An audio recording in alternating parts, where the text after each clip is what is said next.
Good morning, friends. Good morning, boys and girls. I'm glad I get to be with you this morning.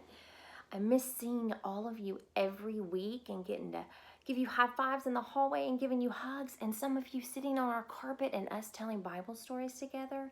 But this week, Miss Ashley called me and said, "Would you tell a Bible story for our boys and girls?" And I said, "Absolutely, I would love to do that." So that's what we're going to do for a little bit this morning.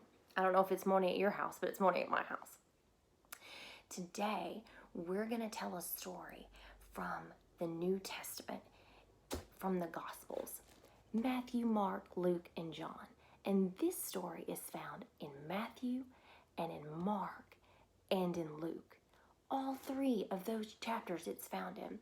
But today, instead of reading it from this Bible, I'm going to read it from the Bible that I would use in my class. It's got pictures. And just like in my class, I'm going to read it and then I'll show you the pictures. That's what we do in our class. Are you guys ready? Okay. It says, Jesus heals a crippled man. Everywhere that Jesus went, people came to see him. Once, Jesus was teaching to a huge, large crowd in a house in Capernaum.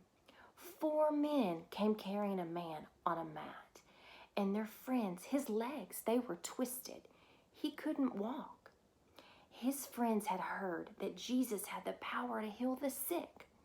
They brought their friend to be healed, but people were crowded around the door, and the men could not get in the house.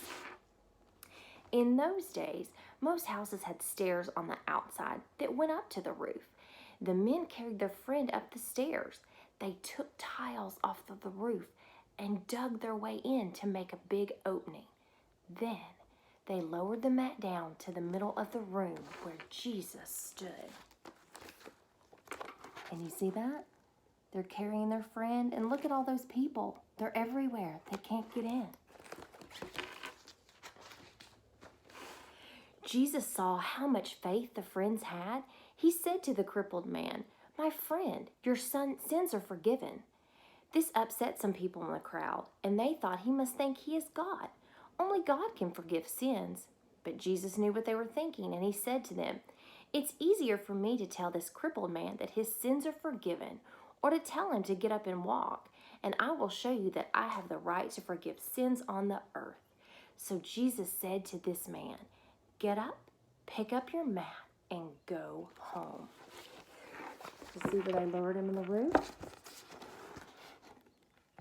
And what happened next? That's right. Jesus healed him. Now let's talk about this story for a minute. There's so many things happening in this story. Let's talk about our friends. What do you think? 4 friends. They must have really cared about their friend a lot to do that. Everybody look up at your roof. You see it up there? It's kind of a long ways away. What if the stairs that were outside didn't have a handrail? I'm kind of clumsy. Sometimes I trip upstairs. What if there was a friend that was worried about that? What if there was another friend who was worried about getting in trouble for taking off the tiles on the roof? Did you ever think about that?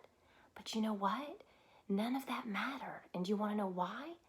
Because they cared about their friend more than any of that other stuff that they were worried about.